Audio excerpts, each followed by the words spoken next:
Good morning, welcome to day one. 3:30, just been picked up. Dennis is here. Hiya. And we're on our way. Next stop, we'll see yous in Calais. Cheers. Well, that's us, just come out of the Eurotunnel, on the motorway heading down south to our first cemetery. And as you see, weather pretty decent, bit cold outside, but on the motorway. And we'll see you when we get to our first cemetery in about... Hi, well, we've arrived at our first cemetery, Wimereux. It's on the coast, just north of Bologna, as you see. It's a communal cemetery and we are heading down to the war memorial bit. As you can see, a couple of Canadian flags flying, Canadian and the Union flag. As we see, a lot of all the stones are actually laid flat and not standing up. And at this cemetery we've got a couple of footballers, a one Arthur Bedesworth and a John Thornley. Arthur, he played for Leicester, Newton Heath, Preston North End, Swindon, and John Thornley, he played for Glossop. So what we'll do is we'll find their gravestones, pay our respects. So we found our first footballer, Arthur Bedesworth, who played obviously for Leicester, Newton Heath, which later became Man United, and we've paid our respects to him. And the final footballer we found, Private John Thornley of Glossop. So we're here, as I say, we've paid our respects to the cemetery. This small little cemetery in a communal of the village of Wemyss. It is a beautiful little cemetery, very quiet, peaceful, and as you see, flags flying with the cross. And as I'd said earlier, the stones are actually all laid flat.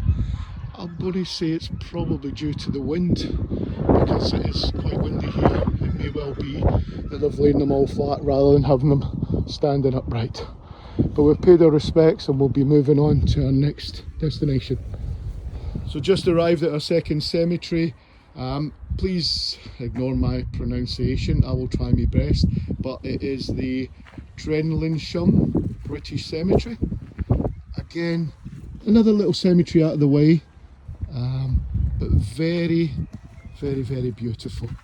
It's not, I would say it's not one that's visited on a regular basis, but it is very, very stunning.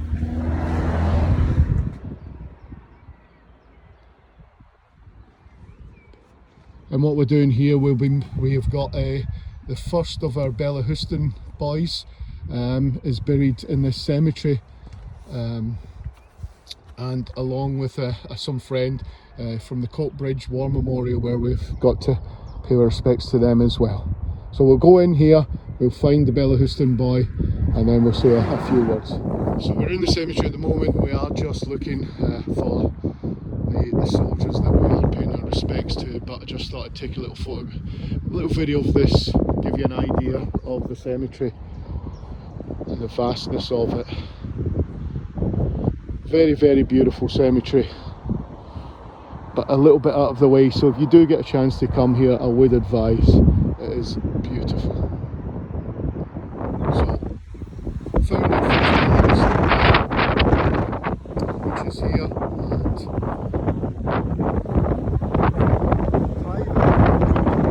This is the son of Mr. James Duncan, 33 Carlisle Drive, Cardonald. He was a pupil in the academy till 1912, when he moved to Cardiff, where he finished his education. At the age of 18, he joined the RAF as a cadet and was transferred to the Machine Gun Corps. At the end of June 1918, he was sent to France. In less than 4 months, he was admitted to hospital suffering from blood poisoning caused by barbed wire. He did not recover and died at Wimereux, a former pupil of Bellahouston Academy, Glasgow. So we've laid a little plaque there. As I said, Dennis reading out the inscription on it, so if you are in the area and you do, please come along and pay your respects to Andrew Duncan, as we have done. So arriving here at Boulogne Eastern Cemetery, Again, another stunning cemetery as we walk in. Got quite a few to visit here. There's a couple of footballers, a VC winner, and also there's another Bellahouston boy, which we will be going to lay a little plaque at. Also doing another stuff for John and the Coatbridge War Memorial.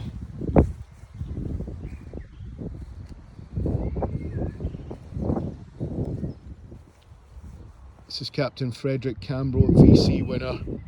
Paying our respects to him. He was a very brave man. He fought the enemy back, but was mortally wounded, and he was removed here to Boulogne, where he sadly died 4 days later after being shot.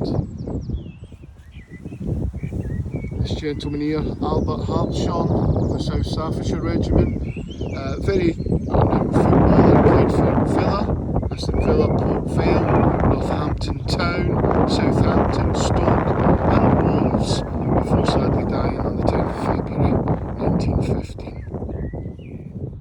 So here we are, Captain R.H.N. Hans, otherwise Reggie Hans, South African international cricketer, renowned. So the final footballer here at Boulogne Eastern Cemetery is a Robert Craig. Scottish footballer who played, even though he was with the South Welsh Borderers, he played for Abercorn, Brighton, Celtic, Kilmarnock and finishing his career with Morton. Sadly passed away here on the 19th of April 1980. Lance Corporal James A. Millen, 21, and Lance Corporal John Craig Millen, 20, both of the Glasgow Highlanders, were sons of Mr. and Mrs. James A. Millen, 3 Calton Gardens, Crookston. When John left school, he was employed by Messrs. Connell and Co., and like his brother, joined up in the First World War when he was only 17. He saw service in France, and in December 1916 he was invalided home, suffering from trench foot. After 4 months in hospital, he again joined his battalion in France. He was seriously wounded in action near Newport on the 30th of August 1917 and died in hospital at Boulogne. His brother James was amongst the missing at Highwood on 15th July 1916.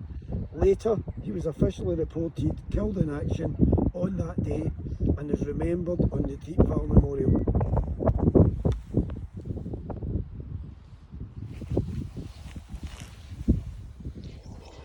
So we're here in Boulogne Eastern Cemetery. Beautiful cemetery, very, very windy, as you probably heard with the video.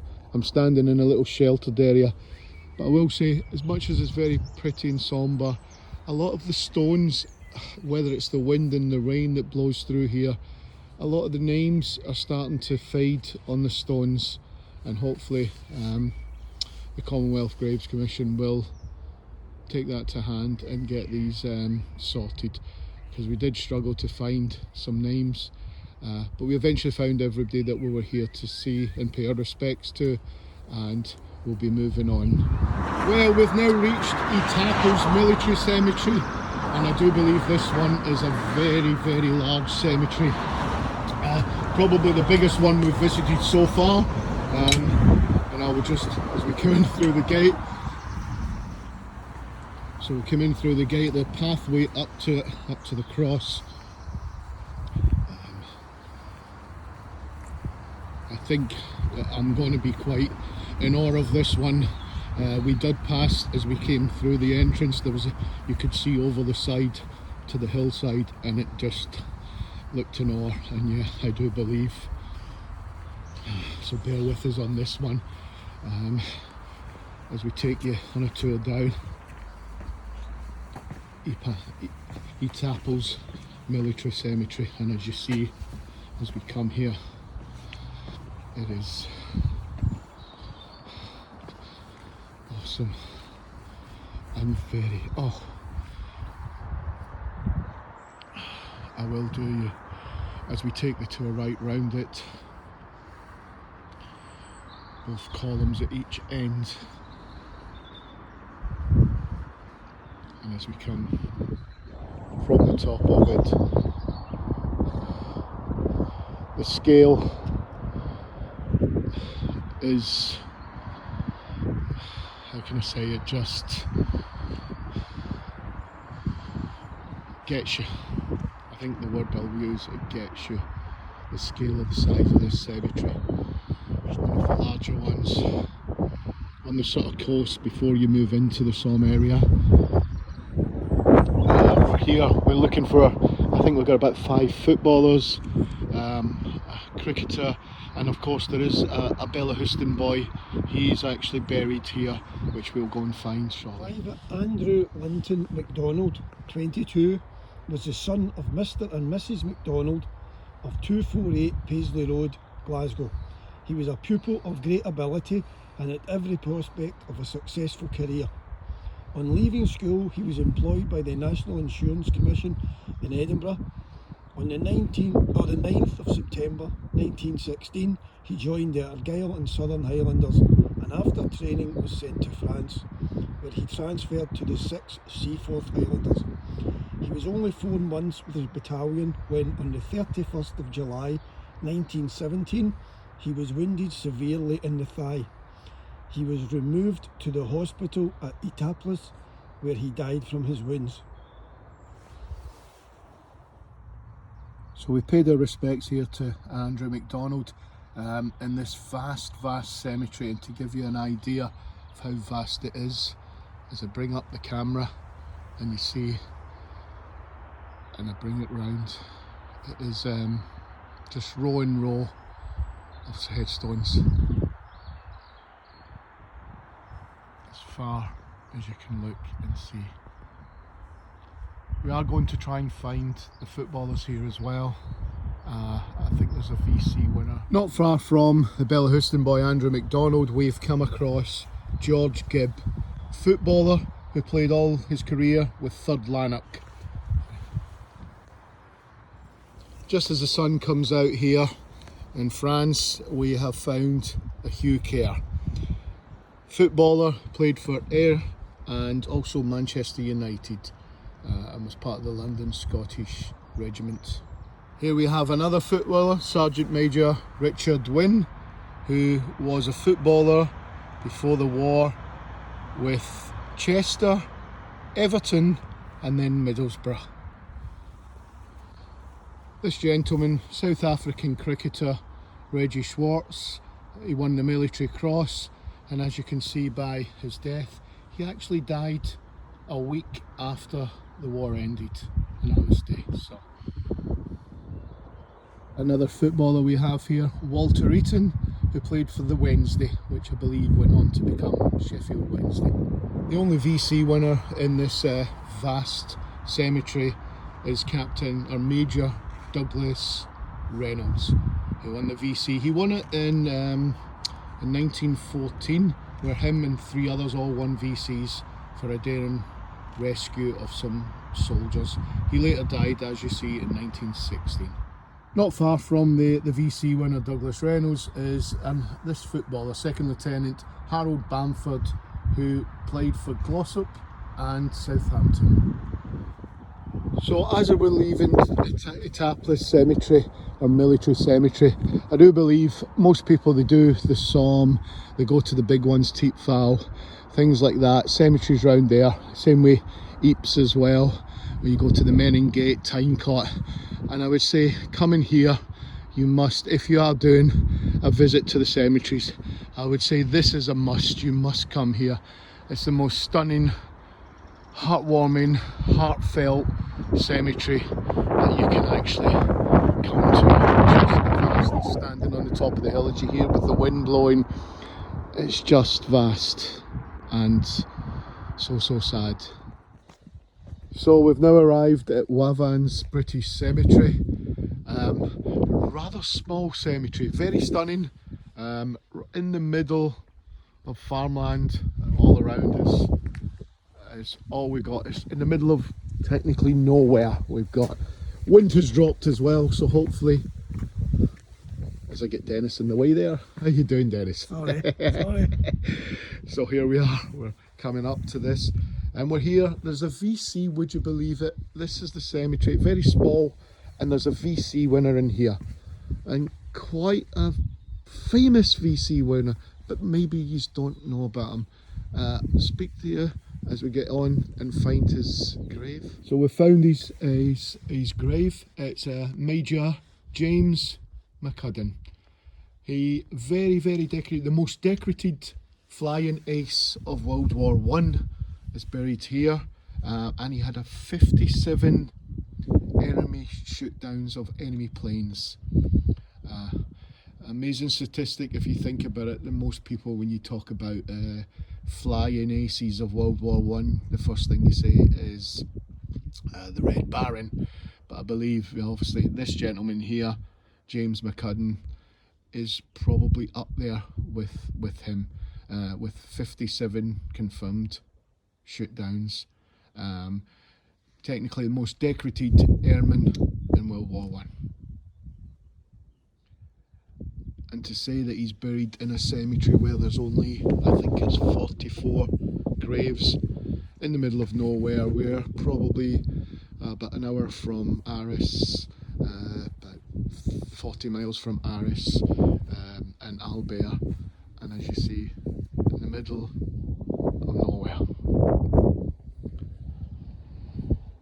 This is what this journey's all about, visiting these small places, finding, paying my respects to these soldiers, these airmen, and I would take it that looking at it, there's probably been maybe an airbase somewhere round about here, because there's quite a few of them buried here are airmen. Some Royal Irish Fusiliers, Royal Air Force, the Royal Air Force, so we have quite a few are all part of that. Well, we've now arrived officially on the Somme. We are on the Somme, and the first one we're coming up to, like a walk down the hill here to Bertram Court Military Cemetery, where we'll be paying respects to a few fallen in here. So we're at this is it, the heart of the Somme, as we head towards Albert. Again, wind still cold. William G. Bell, son to Abraham and Charlotte Bell, 33, Cumberland Street, Shankill Road, Belfast. He enlisted in the 9th Battalion Royal Irish Rifles in 1915 and was sent to Boulogne, France in October 1915 for winter training. At the start of March 1916, the 36th Ulster Division, including William, were sent to the front line. While on the front line at Boussat, between Calais and Calais and Batrancourt, he was shot in the head by a sniper and died 2 hours later without regaining consciousness.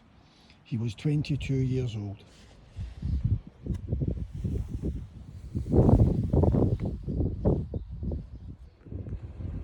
We're now in the small village of Bertrancourt, and as you see, a memorial over there is the French memorial to the falling of World War One.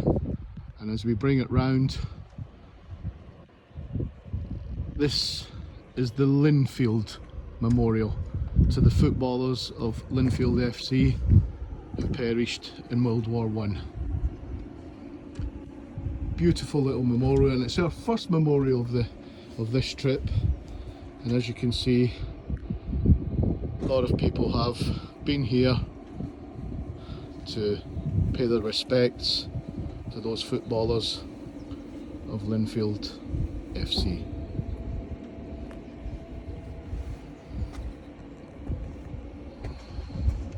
I'll stay on this for a little bit if you did want to read it. Or again, if you want to pause on it, you can pause it and actually read the whole bit of it. And as I pull away, you'll see football with the soldier on top.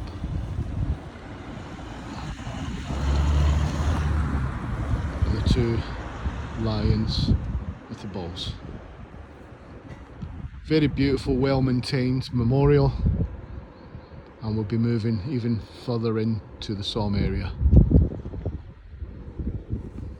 So here we've pulled up to, and this is where my probable pronunciation of French will go a little bit wayward. I'm going to go for it. Wallon-Bellion Communal Cemetery and Extension. I believe that is. We're here. We have one of our Bellahouston ex-pupils here who we're going to pay our respects to. Quite a large one, as you say. Over the far side there you have got the communal side of it, but also the crosses that you see, they're also French soldiers that actually fought and died and are buried in this military side of it, along with all the Commonwealth, the British and Commonwealth. Again, very, very windy here, so hopefully you can hear what I'm saying, but that is Wallon-Bellion, and hopefully I've said that correct. Second Lieutenant James Ritchie Laird, son to Mrs Marion Laird, 3 Grace Drive, Govan.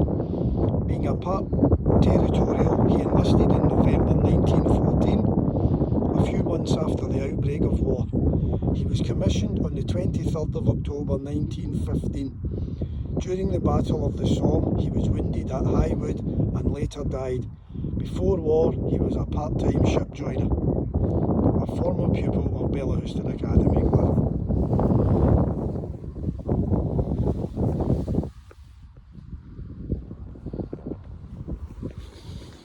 So here we are at Vilnius Bretonnex Memorials and Cemetery, the Australian. It's where they're going to be holding the main Anzac Day service this year. Will be held here. As you can see, there's a lot of stuff going on, tents being erected, lighting, where they're obviously going to be doing the service, which is next Thursday. We won't be here for that. We'll be in the Ypres area for that, for Anzac Day. This is one of the main Australian cemeteries and memorial. We will be heading up there shortly. As you see, there's a party already on the way up there, and we'll sort of leave that and come up. So as we're walking up, a little bit of a climb there. It does catch your breath, especially when we get to the top of the hill and this wind's blowing, but hopefully it sees that a little bit as we're heading towards the Australian Museum Memorial.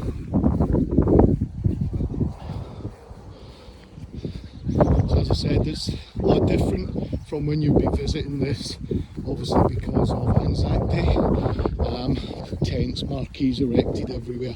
Got a lot of dignitaries turning up as well for this. I think a lot of Australian dignitaries will be here as well. So a lot different. Flags, no flags up at the moment, due to obviously getting in preparation for next Thursday.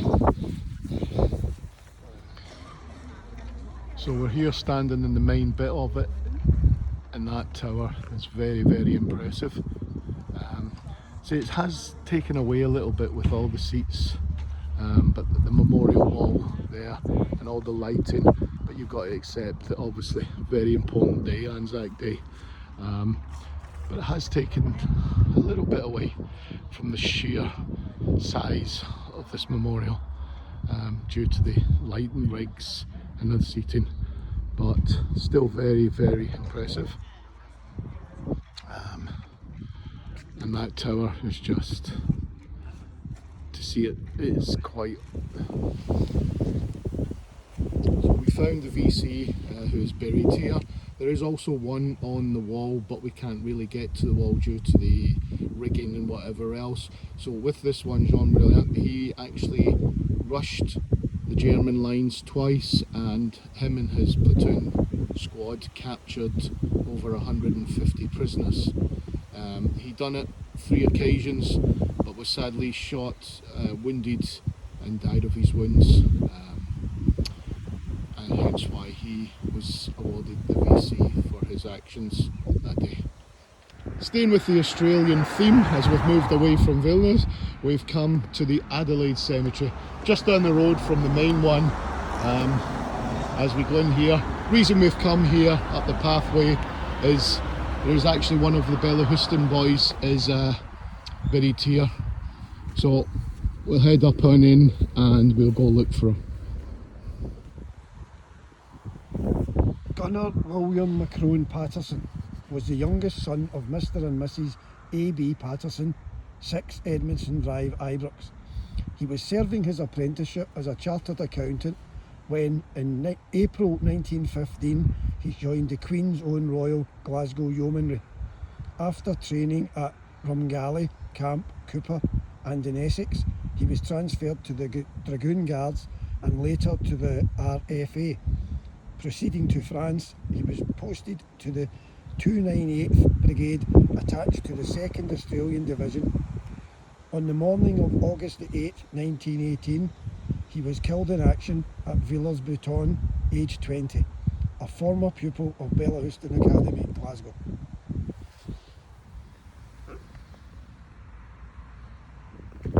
Well, we are further south that we are going to be, and yeah, there's a trek. Now, I'm going to just show, there is a cross somewhere up on that hill, which is where the cemetery is. So this is further south we are. Caox, I think it's called Caox, military cemetery. Walking up this dirt track. We're going to drive up it, but we didn't know if there was a turn that we could get back down. So yeah, walking up, hiking up here, where we'll go and look for the Bellahouston boy that is actually buried here.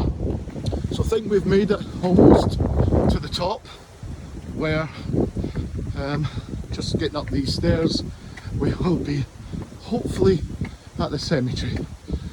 There we go, it's in the distance. So I think it's Caox Military Cemetery. Again, I do apologise for my French pronunciation, not the greatest. So almost there as we head to find, I think it's George Anderson, who was once a pupil of Bellahouston Academy. So made it to the cemetery. This one is well out of the way, up on a hill, and this is the furthest south we're going on this trip, and we've found him. Private George Small Anderson, son of Mr and Mrs Anderson, 148 Crossland Road, Govan, Glasgow. He enlisted in August 1915. After he received his training at Gales and Ripon, he proceeded to France in January 1916. He was severely wounded on April the 1st, 1917 at Savay near Saint-Quentin and died the next day. For his gallant conduct in his last fight, he received the military medal. A former pupil of Bellahouston Academy, Glasgow.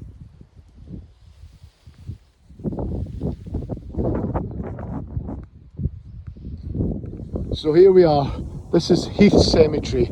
Now we've still got quite a few to do, but I think just being such a long day, we are going to call this our second last of the day, and we'll do one more after this as we're on the way to Albert.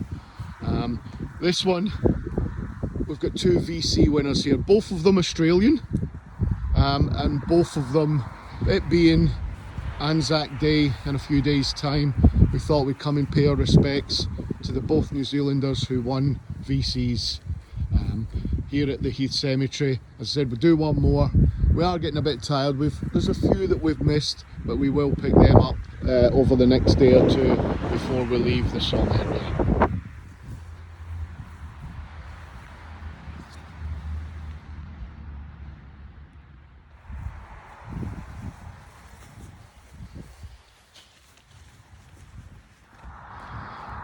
So that was, as I said, Heath Cemetery, where we paid our respects to 2 Australian VC winners. Now what we're going to be doing is we're going to be heading more closer to Albert.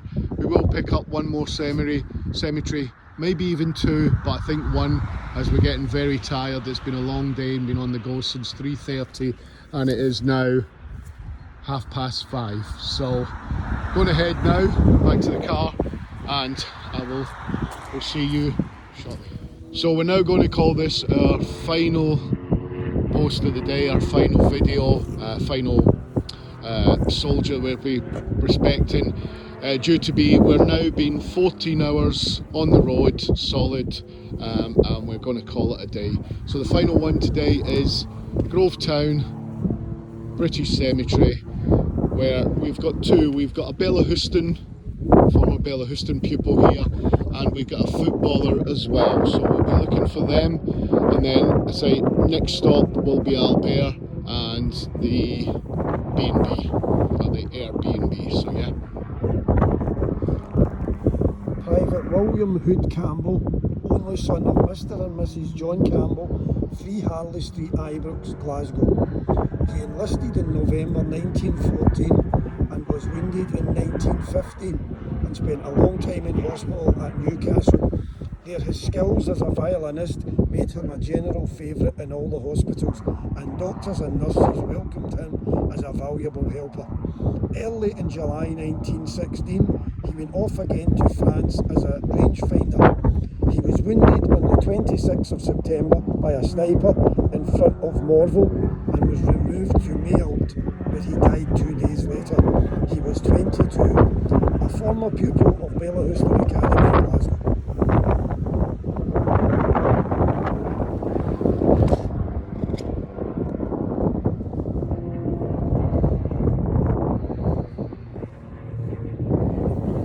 Here we've got footballer Henry Cook, who played for Middlesbrough, one club man, so to speak, before he came to fight here in France. Good evening.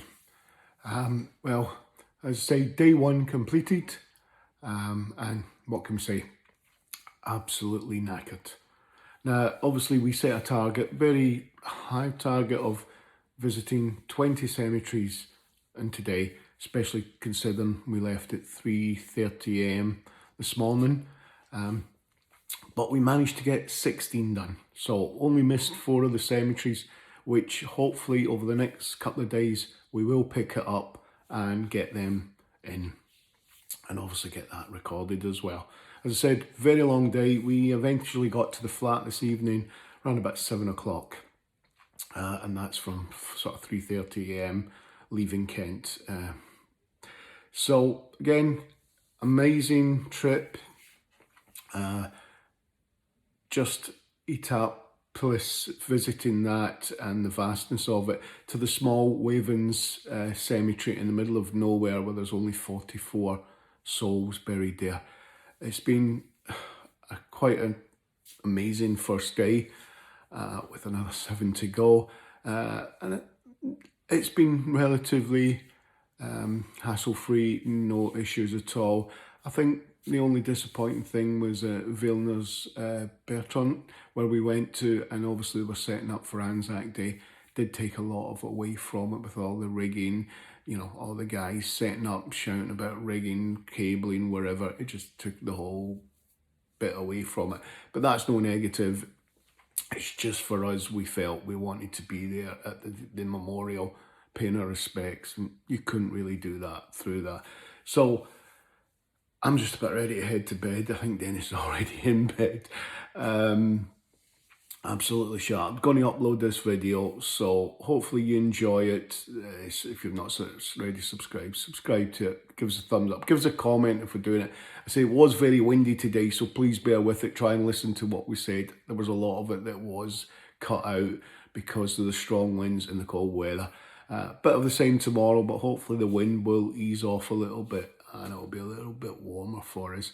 But hopefully you enjoy, and we will do it all again tomorrow. Tomorrow we're in the east side of Albert and the Somme. We'll be covering every sort of areas around that. So please enjoy, thumbs up, and good night.